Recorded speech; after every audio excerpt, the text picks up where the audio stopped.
উচ্চ মাধ্যমিক third semester শিক্ষা বিজ্ঞান মক টেস্ট নম্বর 3।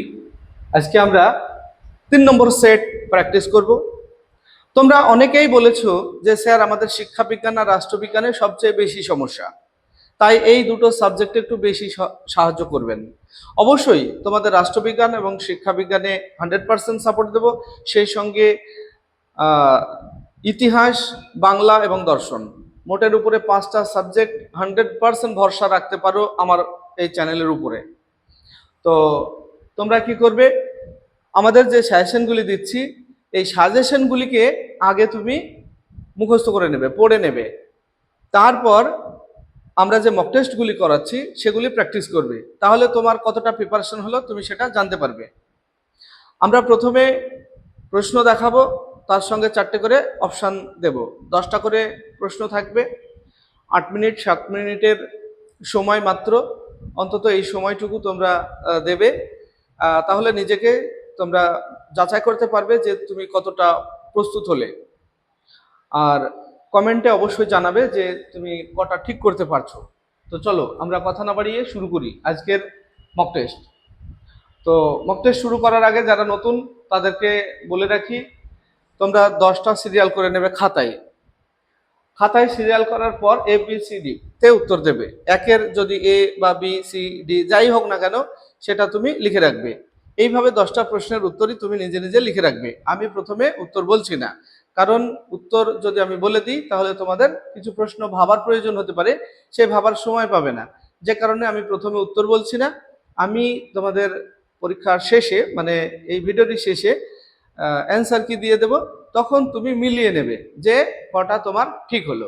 তো চলো 1 নম্বর প্রশ্ন দেখো, শিক্ষার একটি শাখা হলো বিশেষ শিক্ষা, এটি যা নিয়ে কাজ করে?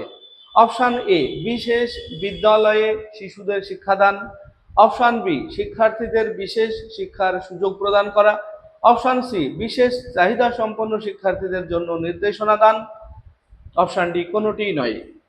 যেটা সঠিক হবে সেটা তোমরা লিখে রাখো। আর সবচেয়ে বড় কথা, এই প্রশ্নগুলি সাজেশনের প্রশ্ন। এই প্রশ্নগুলি অত্যন্ত গুরুত্বপূর্ণ প্রশ্ন নিয়ে আমরা মক টেস্ট করছি, তাই তোমার যদি কোনো প্রশ্ন অজানা থেকে থাকে অবশ্যই লিখে নেবে, কারণ এই প্রত্যেকটা প্রশ্নই অত্যন্ত গুরুত্বপূর্ণ পরীক্ষায় আসার মতো। এগুলি সাজেশন। এরপর 2 নম্বর প্রশ্ন, নিচের কোনটি আংশিক বা সম্পূর্ণ দৃষ্টি প্রতিবন্ধকতার কারণ? Option A glaucoma, option B সানি, অপশান সি ম্যাকুলার অবক্ষয়, অপশান ডি সবগুলি ঠিক। কোনটা ঠিক হবে তোমরা ঠিক করে রাখো। এরপর 3, বিশেষ চাহিদা সম্পন্ন শিশুদের জন্য যে ধরনের শিক্ষার ব্যবস্থা করা যেতে পারে? অপশান এ বিশেষ বিদ্যালয়, অপশান বি সমন্বিত শিক্ষা, অপশান সি অন্তর্ভুক্তিমূলক শিক্ষা, অপশান ডি কোনোটিই নয়। এগুলির মধ্যে কোনটা ঠিক হবে তুমি চয়েস করে রাখো। আমি অ্যান্সার কি দেব তখন তুমি বুঝতে পারবে কোনটা ঠিক। এরপর 4, ডিসলেক্সিয়া আক্রান্ত শিশুদের প্রাথমিক বৈশিষ্ট্য হলো? অপশান এ মনোযোগের ঘাটতিজনিত ব্যাধি, অপশান বি বিমূর্ত চিন্তন পঠনে সাবলীলতা, অপশান সি সাবলীলভাবে পঠনে অক্ষমতা, অপশান ডি দৈহিক সঞ্চালনমূলক ক্রিয়ায় পুনরাবৃত্তভাবে যুক্ত থাকা। এরপর 5, অক্ষমতা সম্পন্ন শিক্ষার্থীদের অন্তর্ভুক্তিকরণের জন্য প্রয়োজন? অপশান এ দুর্গম পরিকাঠামো, অপশান বি সুযোগের বৈষম্য, অপশান সি অংশগ্রহণে বাধা, অপশান ডি অবৈষম্য। এরপর 6 নম্বর প্রশ্ন হলো, ভিন্ন সক্ষমতা সম্পন্ন শিক্ষার্থীদের শিক্ষার অন্তর্ভুক্তিকরণের একটি গুরুত্বপূর্ণ দার্শনিক নীতি হলো? অপশান এ বাস্তববাদ, অপশান বি আত্মীকরণ, অপশান সি স্বাভাবিকীকরণ, অপশান ডি উপযোজনা। 7 নম্বর প্রশ্ন, সাধারণত অটিজম নির্ণয় করা যায়? অপশান এ 18 থেকে 24 মাস বয়সে, অপশান বি জন্মের সময়, অপশান সি 5 থেকে 8 বছরের মধ্যে বয়সের মধ্যে, অপশান ডি জরায়ুতে। এই প্রশ্নগুলি অত্যন্ত গুরুত্বপূর্ণ। তোমরা কটা পাচ্ছ সেটা দেখো, আর তোমার যদি এর মধ্যে কোনো প্রশ্ন অজানা থেকে থাকে অবশ্যই সাজেশন হিসেবে লিখে রাখবে। 8 নম্বর প্রশ্ন, একটি অন্তর্ভুক্তিমূলক শ্রেণীকক্ষে একজন শিক্ষকের সবচেয়ে গুরুত্বপূর্ণ ভূমিকা হলো। অপশন এ, প্রত্যেক শিশু যেন তাদের অন্তর্নিহিত সম্ভাবনা উপলব্ধি করার সুযোগ পায় তা নিশ্চিত করা। অপশন বি, শ্রেণীকক্ষের জন্য পরিকল্পনা করা যাতে প্রতিটি শিশু একই গতিতে অগ্রসর হয়। অপশন সি, শ্রেণীকক্ষে শিক্ষকের মানসম্মত নির্দেশনা দান নিশ্চিত করা। অপশন ডি, শিশুদের অভিভাবকদের পেশার সন্ধান করা যাতে শিক্ষক জানতে পারেন প্রতিটি শিশুর ভবিষ্যৎ পেশা কি হবে। কোনটা ঠিক হবে তোমরা ঠিক করে রাখো।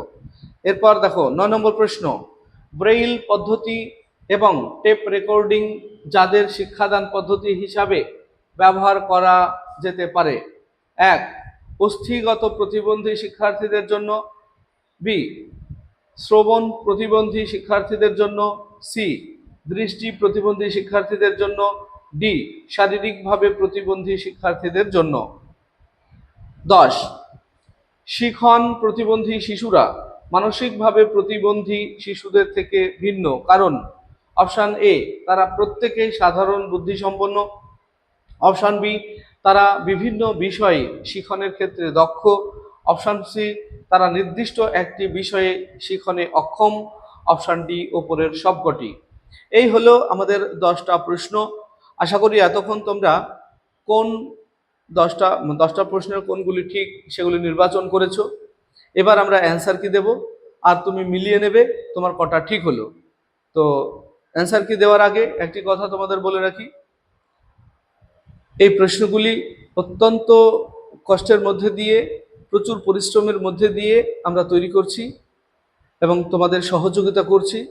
তার জন্য একটা তোমাদের কাছে চাওয়া পাওয়া আমার, সেটা হলো তুমি কটা ঠিক করতে পারলে অন্তত সেইটা কমেন্টে জানিয়ে যাবে যে আমি 10টা ঠিক করলাম বা আমি 9টা ঠিক করলাম।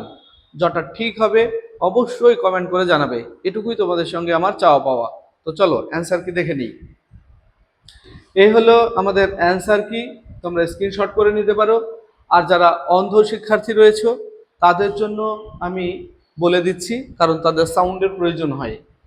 1-এর বি অপশন সঠিক হবে, শিক্ষার্থীদের বিশেষ শিক্ষার সুযোগ প্রদান করা। 2-এর এ অপশন ঠিক হবে, গ্লুকোমা। 3-এর সি, অন্তর্ভুক্তিমূলক শিক্ষা। 4-এর সি, সাবলীলভাবে পঠনে অক্ষমতা। 5-এর ডি, অবৈষম্য। 6-এর ডি, অবৈষম্য। 7-এর এ, 18 থেকে 24 মাস বয়সে। 8, এখানে 4টে অপশান ছিল, তার মধ্যে এ অপশানটা হবে, এটা এ ছিল, এটা ওঠেনি। প্রত্যেক শিশু যেন তাদের অন্তর্নিহিত সম্ভাবনা উপলব্ধি করার সুযোগ পায় তা নিশ্চিত করা। 9, সি অপশান সঠিক হবে, দৃষ্টি প্রতিবন্ধী শিক্ষার্থীদের জন্য। 10, সি অপশান সঠিক হবে, তারা নির্দিষ্ট একটি বিষয়ে শিখনে অক্ষম। এই ছিল আমাদের আজকের মক টেস্ট। তুমি কটা ঠিক করতে পারলে অবশ্যই কমেন্টে জানিয়ে যাবে। ভিডিওটি ভালো লাগলে লাইক, কমেন্ট এবং বন্ধুদের শেয়ার করবে। আসছি পরবর্তী ভিডিও নিয়ে, সেই পর্যন্ত সবাই ভালো থাকবে, সুস্থ থাকবে। ভিডিওটি শেষ পর্যন্ত দেখার জন্য ধন্যবাদ।